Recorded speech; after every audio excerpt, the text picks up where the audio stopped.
Good afternoon, everybody, and thanks for clicking on 5 News Web News. It is Thursday, April 25th. I'm Brittany Hoke. And I'm Matt Heckel, and here are some of the top stories we've been following today here on 5 News. Today is day 3 in the trial of a man accused of killing a baby nearly 3 years ago. Yeah, and the jury is set to hear arguments from the defense. Now, yesterday, prosecutors called several witnesses to the stand, including the investigating officer and medical examiner, to try and prove 24-year-old Jonathan Queen killed that child.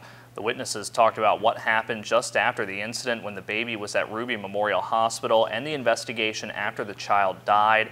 Again, the defense is expected to begin their arguments today. Be sure to tune in to First at 5 tonight for full coverage of day 3 of that trial.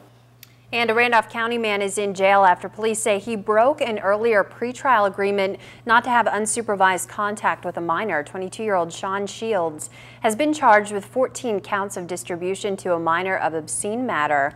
Back in 2010, police were given 45 letters written to a 15-year-old girl allegedly written by Shields.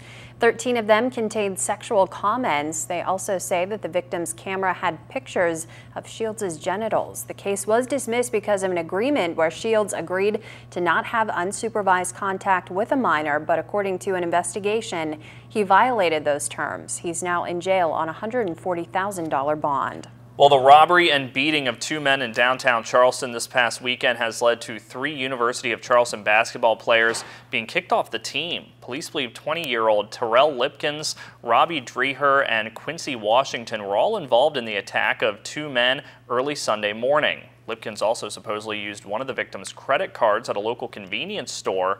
Not long after the attack, Dr. Ed Welch, who is the school's president, called the alleged actions deplorable and said all 3 men have been kicked off the basketball team and evicted from their dorms.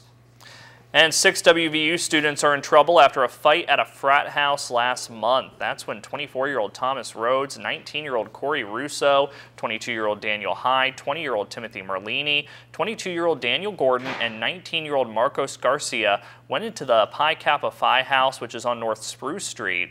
Apparently all the men were involved in a fight at that house, and when police got there, they took off. No one suffered any serious injuries. All 6 of the students face burglary charges, but police may also add battery charges. And a man in Morgantown claims that he was robbed, but police are now trying to figure out if the man was too drunk to remember what actually happened. This took place late Monday night in the parking lot of the University Commons in Star City. A man told police that that's when he was jumped by 4 people who stole his iPad. Investigators told us that he went to the hospital with minor injuries. However, when they went to talk to him on Tuesday, they found a bunch of holes in his story.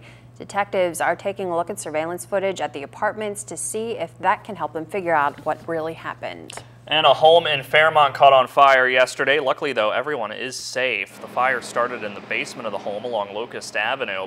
Investigators say they could see light smoke when they got there. They were able to contain the fire to the basement and front part of the building. Crews were initially worried about the fire possibly spreading to a larger complex that's attached to it, but they said that complex was not in any danger of catching fire. And let's take a quick look at what our newsroom's working on for tonight for First at 5 and 5 News at 6. First up, we're going to have more on the trial of the man accused of killing a baby nearly 3 years ago. Plus, if you've ever considered fostering or adopting a child but have wondered what the process of it entails, we're going to show you exactly what you have to do, and it may not be as difficult as you think. And the sunshine came back today, but the temperatures are still lagging behind. When's it going to warm up? We're going to have a look at your forecast tonight on First at 5 and 5 News at 6. And that's all coming up tonight, so be sure to tune in tonight for First at 5 and 5 News at 6. Until then, have a great day, everybody.